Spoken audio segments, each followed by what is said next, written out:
on a eu d'abord à faire une action de communication très très forte sur comment porter de l'information à des étudiants sur un environnement qui allait totalement changer, et puis bien sûr amener le maximum de gens dans ces concours, puisqu'on faisait un effort de recrutement sans précédent. Et on partage l'expertise sur le métier d'enseignant avec les enseignants. On se dit finalement, le meilleur pour en parler, c'est l'enseignant. Et donc on a recruté 80 enseignants volontaires pour dialoguer en direct avec les étudiants sur c'est quoi le métier, pourquoi on a envie de le faire, c'est quoi les coups durs, c'est quoi les coups de cœur dans ce métier. Et voilà. Et ça s'est passé comme ça. Ce qu'on retient vraiment, nous, de cette campagne, d'abord, c'est qu'elle nous a amené beaucoup plus de gens au concours, ce qui était quand même l'objectif opérationnel initial. Et puis cet embryon de partage avec les enseignants pour faire du recrutement avec eux, pour recruter leurs futurs pairs avec eux. La toile est très investie par les enseignants. Je ne sais pas si vous en êtes familier, mais en tous les cas, il y a énormément d'enseignants blogueurs, et énormément d'enseignants qui ont même mis en place des sites qui sont des véritables médias aujourd'hui, qui sont devenus des leaders d'opinion. Il y a des enseignants qui sont prescripteurs.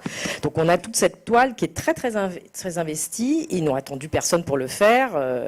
C'est une profession qui a une grande liberté d'expression.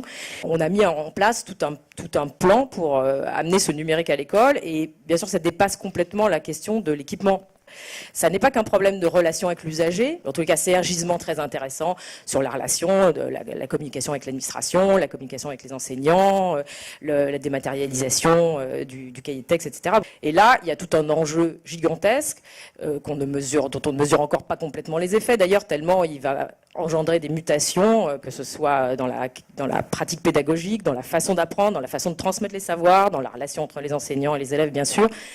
Et ça, c'est un champ qui est pour l'instant encore un peu vierge en France. Donc ça suppose d'abord le développement d'une filière de services numériques, pédagogiques, et puis la pénétration de ces services numériques à l'école. L'éducation nationale, ils ont germé un peu dans tous les sens selon les besoins des individus. Donc il y a plusieurs réseaux sociaux qui fonctionnent et qui ne sont pas vraiment... ça peut être des réseaux sociaux à l'initiative de l'employeur, mais sur une micro-partie du métier ou d'une problématique. Donc il y en a un qui est dédié en fait à tout ce qu'on appelle les enseignants innovants. Donc c'est certains enseignants qui décident de se lancer dans des pratiques pédagogiques innovantes. Et puis donc ils vont travailler d'une façon différente. Donc il y a toute une série de communautés qui sont actives comme ça dans un réseau autour de l'innovation. On ne pourra pas le faire sans le réseau social, sans une pratique du type 2.0, parce que on voit bien qu'on peut fixer des fondamentaux dans la loi, c'est d'ailleurs ce qui se passe, ensuite dans des textes d'application, mais on ne fixe que des cadres. Et tout ça va relever d'une jurisprudence, d'une pratique qui est à construire par les enseignants. Donc l'enjeu, d'abord, pour la mise en place de ces pratiques et ensuite pour leur diffusion, c'est évidemment l'intensification, mais massive, du travail collaboratif et du travail d'équipe. Donc, avec la stratégie numérique, il y a aussi la mise en place qui se fera d'ici 2 ans, mais par étapes, d'un immense réseau social des enseignants, 850 000 clients potentiels, pour d'abord construire cette pratique. D'abord, le collaboratif, il va servir à créer la pratique, enfin la générer, et ensuite à la partager et la diffuser et la mettre en place.